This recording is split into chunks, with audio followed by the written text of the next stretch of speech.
Welcome to the very first episode of the CMC podcast.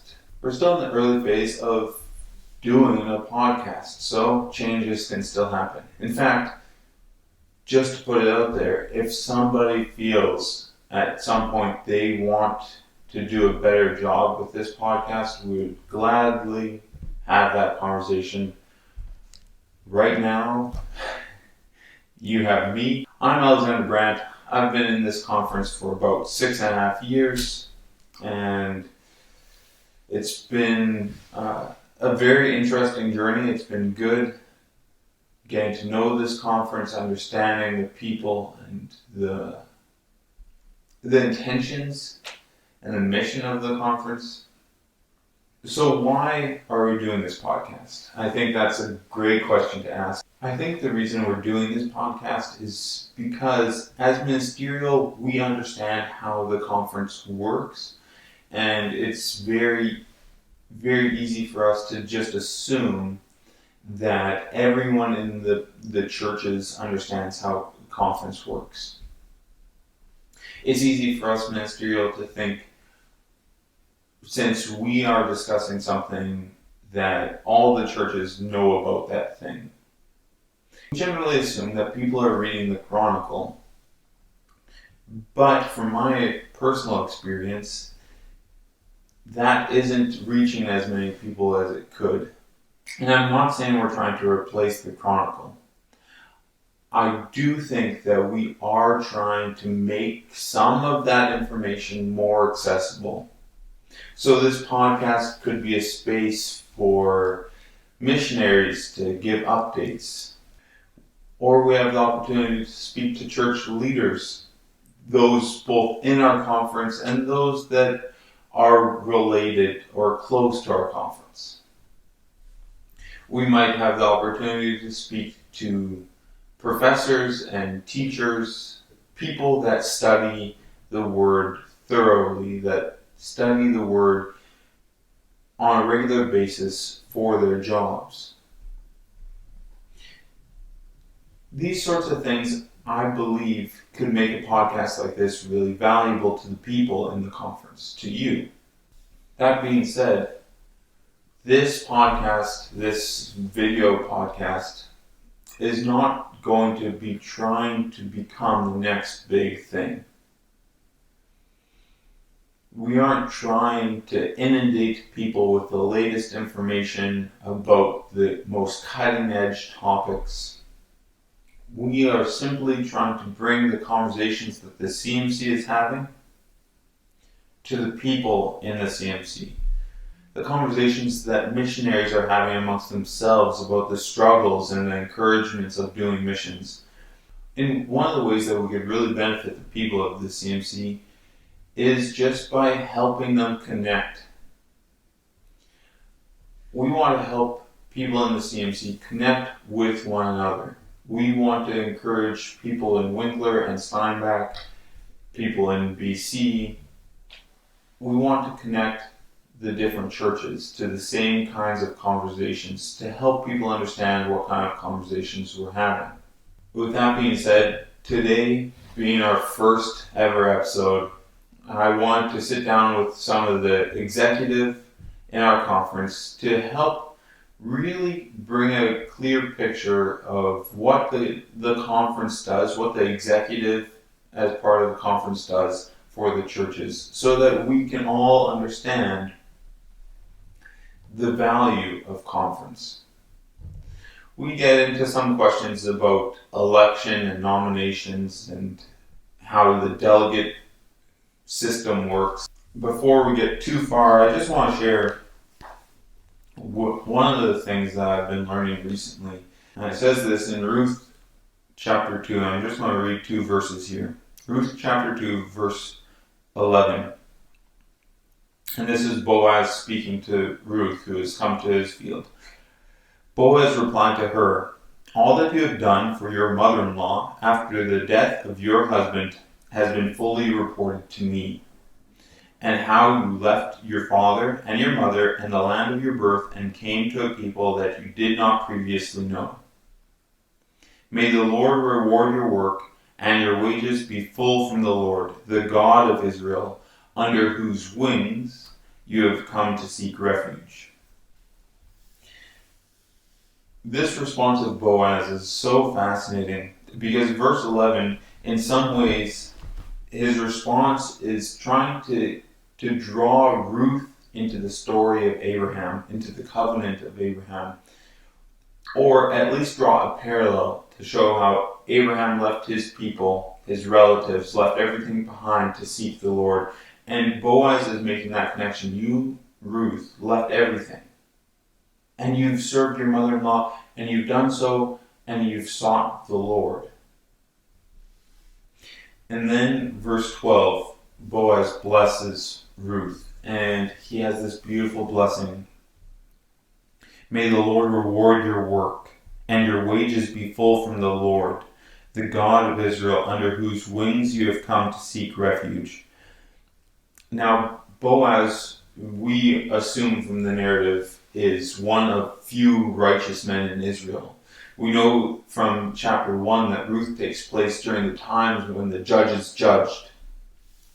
And this is a time of lawlessness. People did whatever was right in their own eyes. Sure, when the judges showed up, then they followed God for a while, but as soon as the judge disappeared, they went back to doing things however they wanted. And so Boaz understands that Ruth has come to seek the Lord. Then Boaz also understands that it is the Lord that blesses Ruth. It is the Lord that's going to bless Ruth. And he blesses her by the Lord. And then he says, the God of Israel, under whose wings you have come to seek refuge. And interestingly, this word for wings is like a word for mantle, which later in the story we know that Boaz spreads his mantle over Ruth. He covers Ruth. He commits to being her protector. And so Boaz recognizes that is the Lord that blesses. Boaz recognizes it is the Lord that works and moves. And yet, he's not afraid to participate in that. He's not afraid to be the one the Lord uses to spread the Lord's mantle by spreading his own mantle, his own wings over Ruth. And I love this story because it's a beautiful story of people seeking the Lord. It's a beautiful story of the Lord's faithfulness. It's a beautiful story of how God is working. It's a story of how God provides for the people that seek him. And so now you're going to see the interview that I had with Sam Dirksen, Stan Friesen, and Dave Reimer. I hope that gives you some insight about the conference, and I hope that gives you some clarity about the value that the conference has for you as people, for individuals in the CMC. And I ultimately hope that the Lord can use this podcast to help us as people become a more unified church.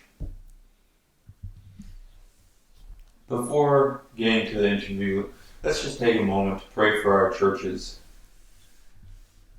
Father, it has been a tough 12 months for churches. It's been a tough 12 months for our churches.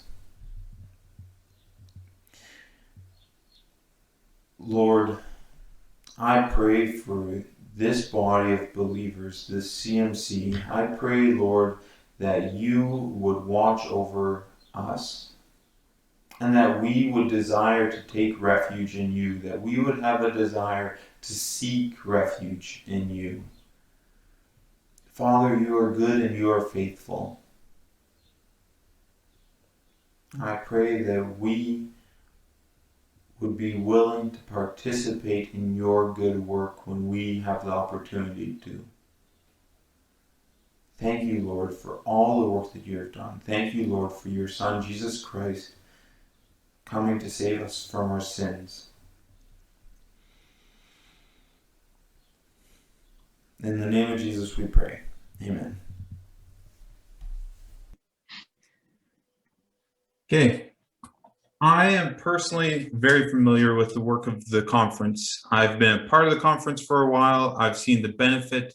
I've recognized that the conference does a lot of work behind the scenes, and yet it's sometimes hard to explain that benefit that I know about to the person sitting in the benches, to the people in the pews. What does the conference actually do? You three are the elected leaders of the CMC conference. So I just want to sit down with you, ask a few questions, and see what you guys know, and see if we can describe to the everyday person in the CMC what the conference does. So let me just start with some introductions.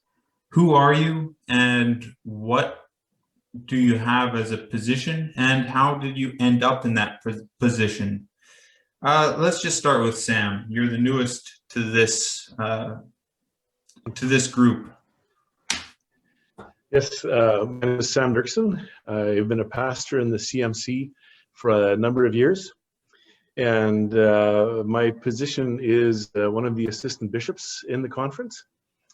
And I got there, it was through an election actually, and the years at Zilberfeld, and then we moved to New Bothwell, I pastored in that church. So that is, and actually I have grown up in this conference, so it started way back. So the only two conferences I've ever been a part of is the Gortitzer Mennonite Conference and the Christian Mennonite Conference, which are now the same. Well done. Yeah. My name is Stan Friesen. I'm the other assistant bishop, and I'm a pastor at Steinbeck Church. And because I was elected as a pastor in a local church, my name got onto the nomination ballot for the assistant bishop some years ago now. And from that, the conference members elected me as the assistant bishop. So that's how I came to be in this position. Yeah, and so Sam would be the newest on this committee, but he's been here pastoring the longest, probably about as long as all of the rest of us put together, right, Sam? Anyways, yeah, I pastored our church in Winnipeg for 10 years, and then when I'm the bishop currently, Dave Reimer, and when so I was pastor in the church in Winnipeg for 10 years, and when the election came up for bishop, which is a 5-year term, previous bishop had retired, and so we had elected a new bishop, and so the ministerial nominates the candidates, and then the memberships of the churches do the election, and I got elected, and so that's my role at this point. Okay, so what do you do as Bishop Dave? Well, in short, I run the business of the conference, so I call the conference meetings. So it's conference pastor pastoring to the pastors, and also leading the meetings of the conference. So when the ministerial meets and we decide what needs to be done, then we try to make sure that those things get done as a conference. So and one of the big things would be about making sure there's leaders in all of the churches. So those would be the primary roles. So does that include any difficult aspects of your job? The good parts only part? Well, and I think I would say with regard to having making sure there's leaders in all of the churches.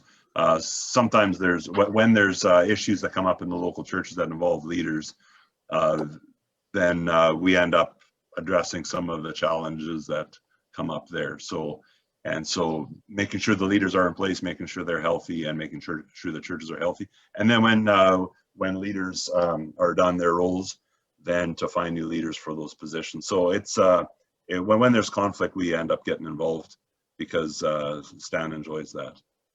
I think that would be the reason, right?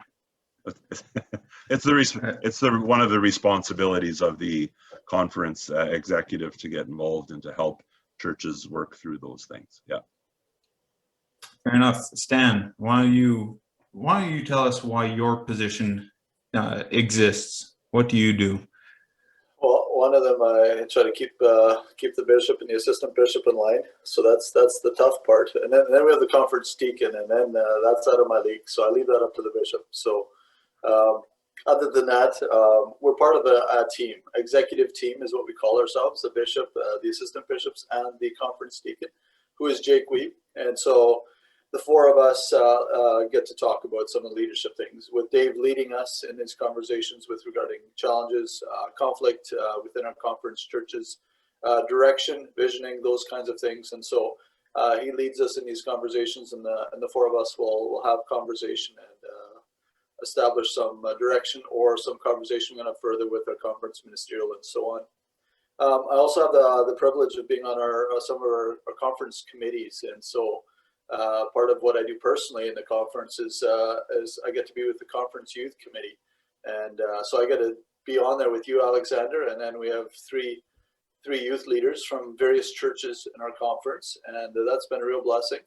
And we plan biannual youth retreats for all our churches, and we plan annual youth leader retreats. And so we try to encourage and build up and resource our youth leaders. And so that's some of the things as a conference we get to do for our local church leaders and help them with that. And a big part of our retreats are just connecting our youth leaders together from our various churches so they can just have conversation with one another and build relationship and help each other out with various challenges they might have or questions they might have. So that's what I get to do.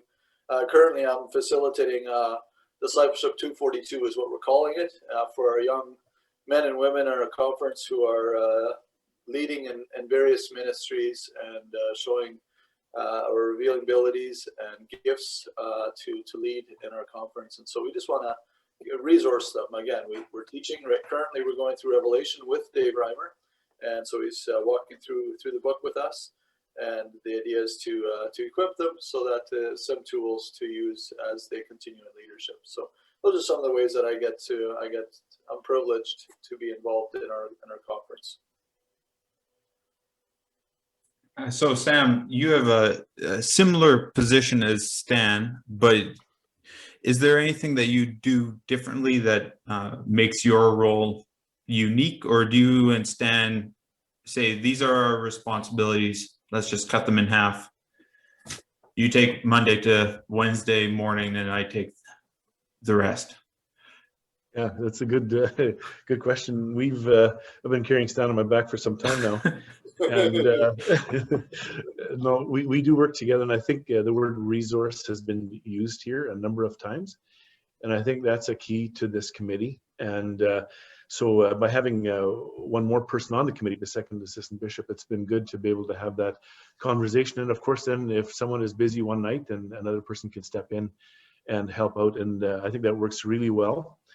For myself, I would say that was something I really enjoy for being in this is the visioning for the conference, taking a look at where we can go and how we can get there. That's always been something I've really enjoyed, and I think also expressing encouragement to our leaders is something I've enjoyed, maybe with a phone call or a conversation. I think that's kind of where I bring in some of the gifts that I have. And of course, if Dave is absent for some reason, then Stan and I try and help out there as well. So if Dave is needing a hand that way, he calls on us to give him a hand. So before you became assistant bishop, Sam, you were involved with the name change. You mentioned the two conferences that you're a part of, but yeah. Yes.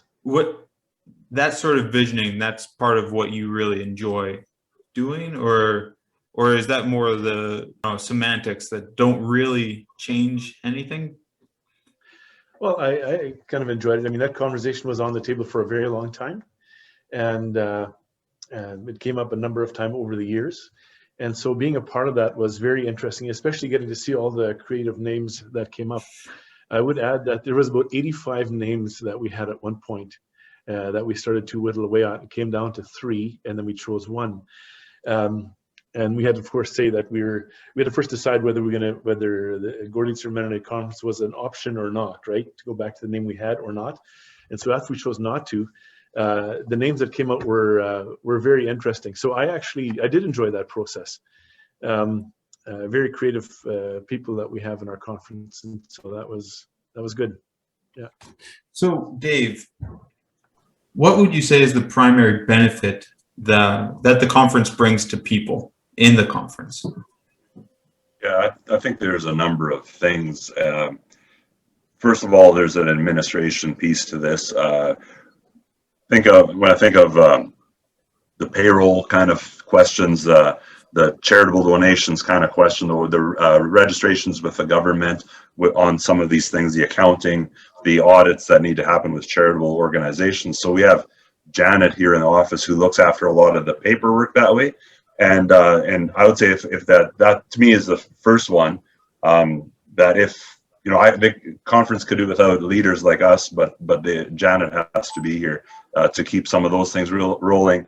And if she's doing a lot of those things, not every church has to hire an accountant and a bookkeeper to be looking after some of the things that she's doing. And so that saves us a lot of work if we do that together. And then there's legal things with regard to properties, capital assets, and registration. When that name gets registered, then our trustees step in and talk to the lawyers and get those things worked out so that the name actually does change, building sales and different things like that. So the administration things, first of all. Secondly, the big thing would be leadership support, pastoral training and support when a new pastor gets elected, and he's got to do that first funeral, that first wedding. Where do you go? Where do you start with some of these things? Encouragement. There's pastors and deacons, we're all people, and we're all dealing with stuff. We had a deacon couple, and they had a death in the family just last week, couple of weeks ago, and now we're dealing with, there's those people also dealing with things. So how do we encourage them as they try to encourage other people in the congregations? So those kind of support pieces, encouragement, interim leadership. What happens when somebody retires? How do you fill in between? So the conference steps in to make sure that there's leaders in place during those times of transition. And as we mentioned earlier, when there's conflict in the church, then the pastors will look after those things. But what happens when there's conflict among leaders, and where do you go with those things? And so the conference can step in on those kinds of things. And then there's the third thing would be doctrinal accountability. And it's not like we're chasing each other down on different doctrines, but there's so many variables out there these days, people going online and finding all kinds of new ideas. And we don't want a church split every time there's a new idea out there. So how do we come together and measure the way that we move with regard to doctrine? And so there's accountability when we do that together. Then the last one, and probably the most obvious one, would be mission partnerships. Every one of our little churches can't afford to support a missionary full time, but together we can all be involved in sending out a number of missionaries to make sure that missions are happening out there. So those would be the key things. So some of those things make sense to me. I understand that the conference is really we've called it a hub in previous meetings, and the different churches are spokes in that wheel, and the different programs and the different things that the churches do are different spokes, and the metaphor gets messy. But the structure of the CMC is a little different than some conferences might be, or it might be a little different than some people think. You've mentioned a lot of decisions that the conference handles for churches during transitions or giving resources to pastors. I know I came to you, Dave, the first time I did anything with a funeral. I wasn't even leading it, but I had no clue where to even start. It's tough to navigate those things as a new pastor.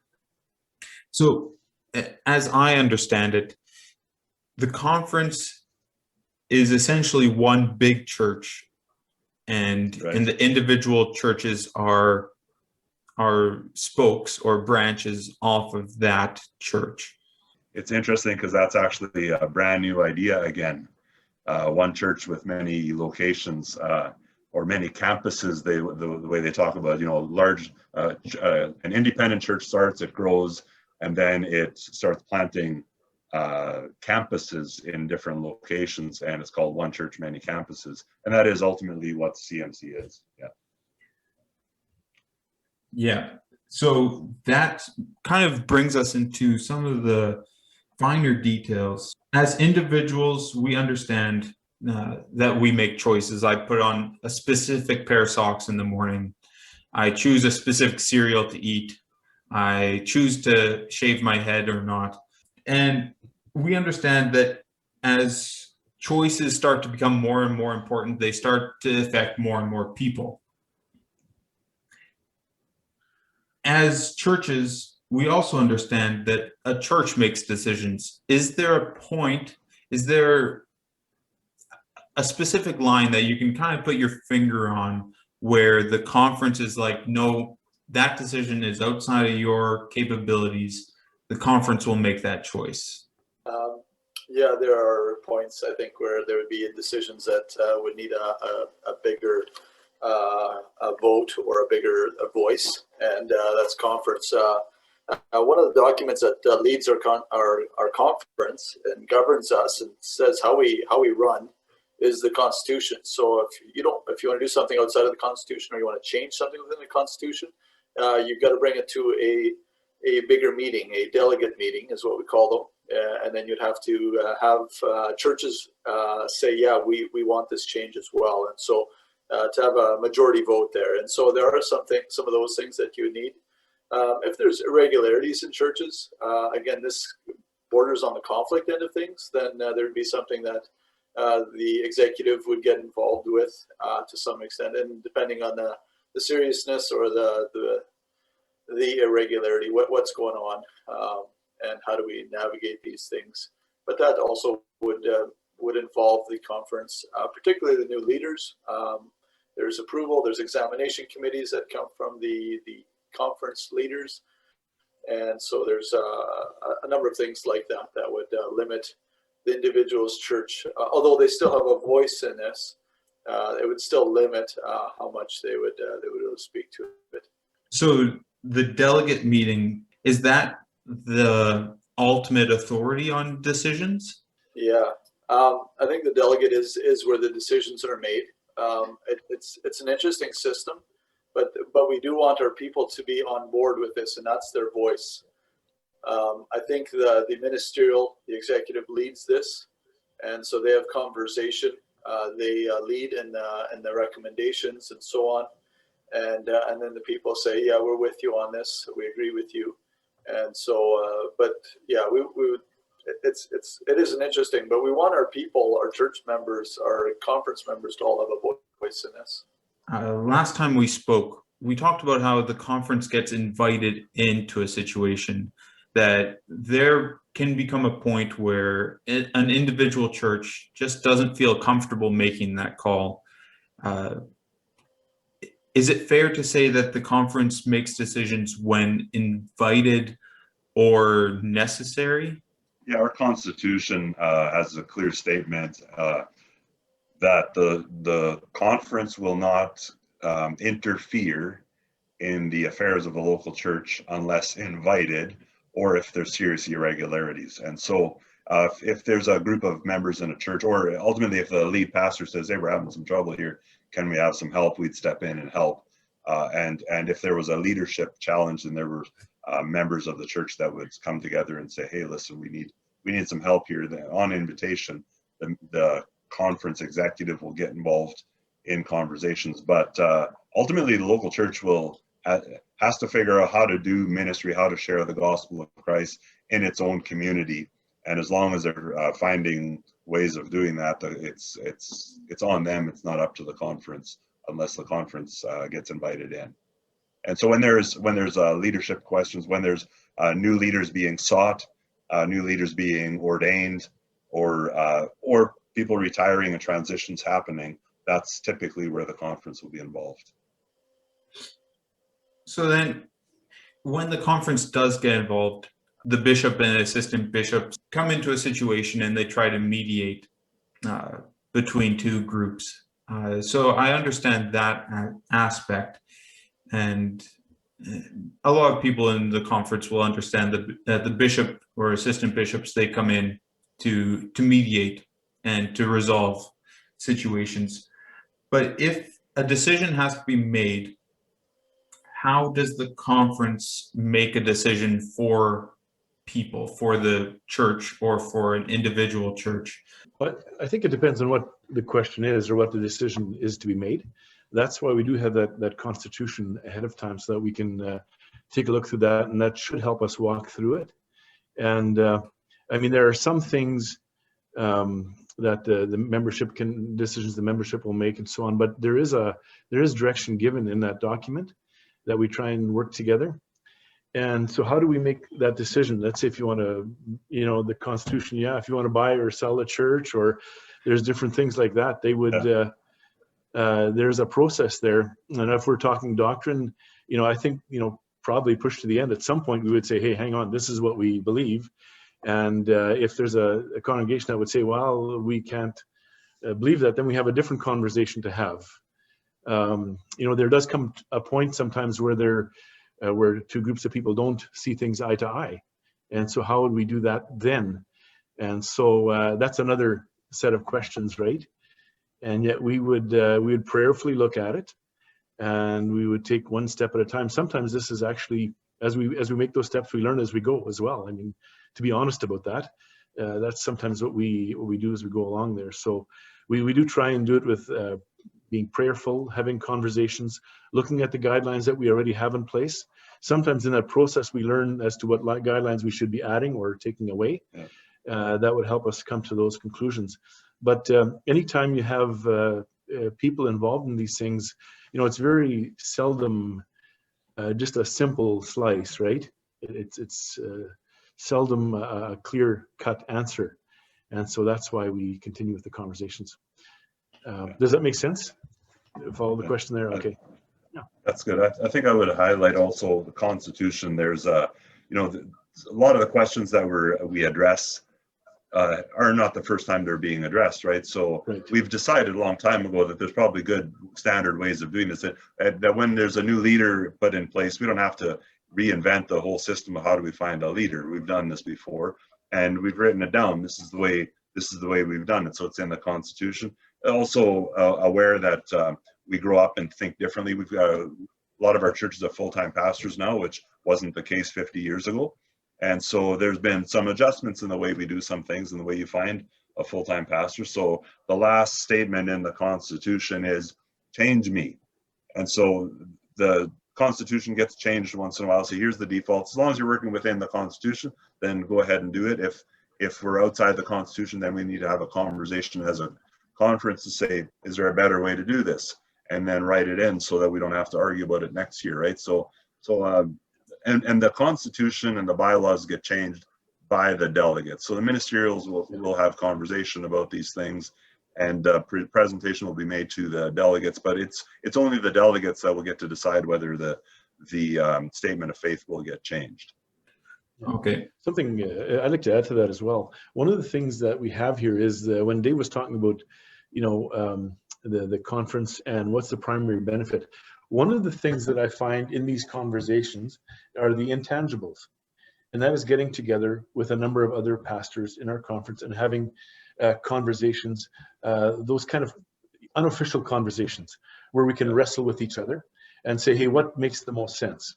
This is what's happening in our church. Stan, what would you do? Dave or Alex? How do we do this together? And I think that's actually quite valuable when we have that conversation with other legal leaders as well. And yet it's not one of the things that we have written down, but I think it's helpful for us. And that I think as well is really a benefit of being together with other churches. Yeah, absolutely. I remember, so when I was pastoring in Winnipeg for 10 years there, the conference ministerial meets once a month. The last Thursday of the month we get together. And I never missed those meetings because that's the place where other pastors are getting together and we get to talk about how are you dealing with these circumstances and how are you addressing them?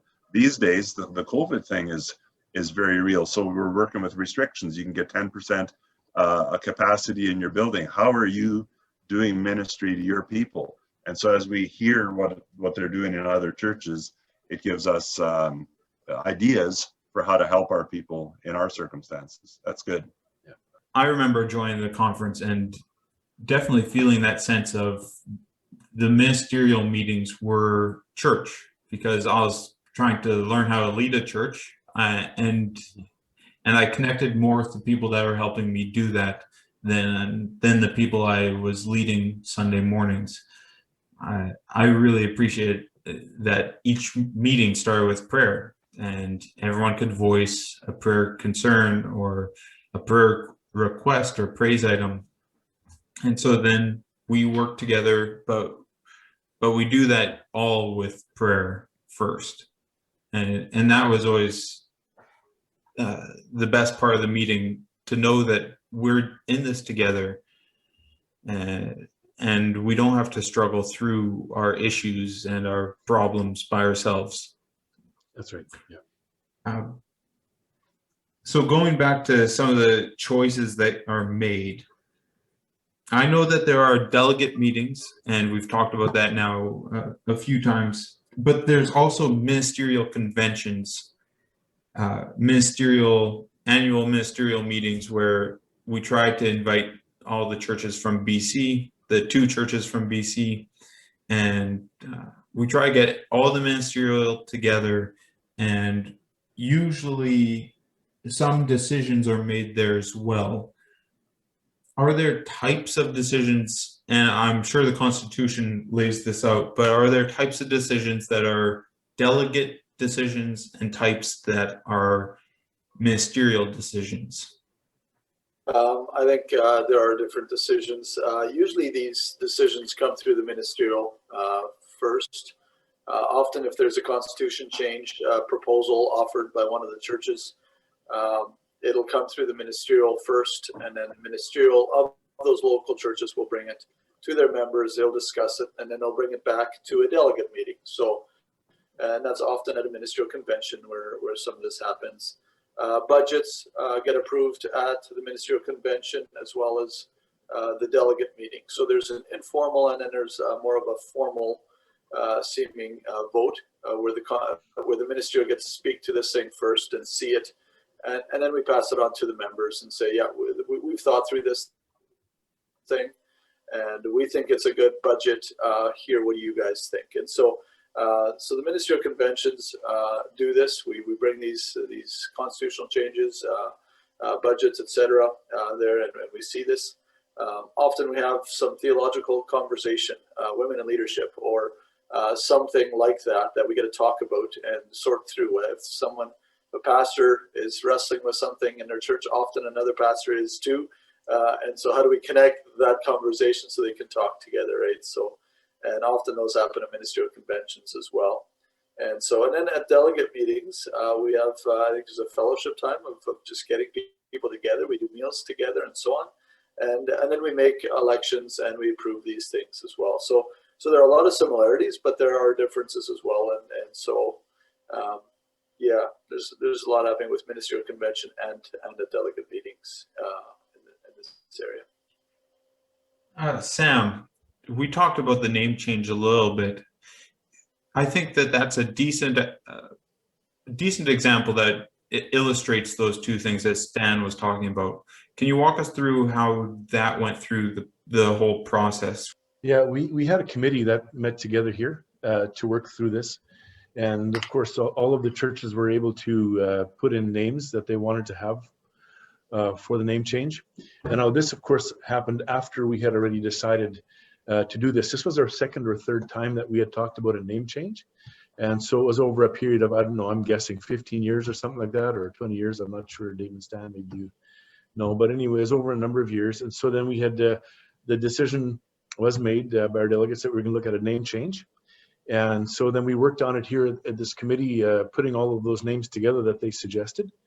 And the exact process now, we looked at them at ministerial meetings and also with the delegates. All of the churches sent in their names to the head office here, and then we counted them, and then that's how we got to that. And which can be, sometimes we think, oh, let's hurry up and get this done.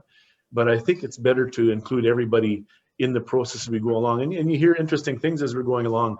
One is, let's have a name that's completely separate from what we've had before, right?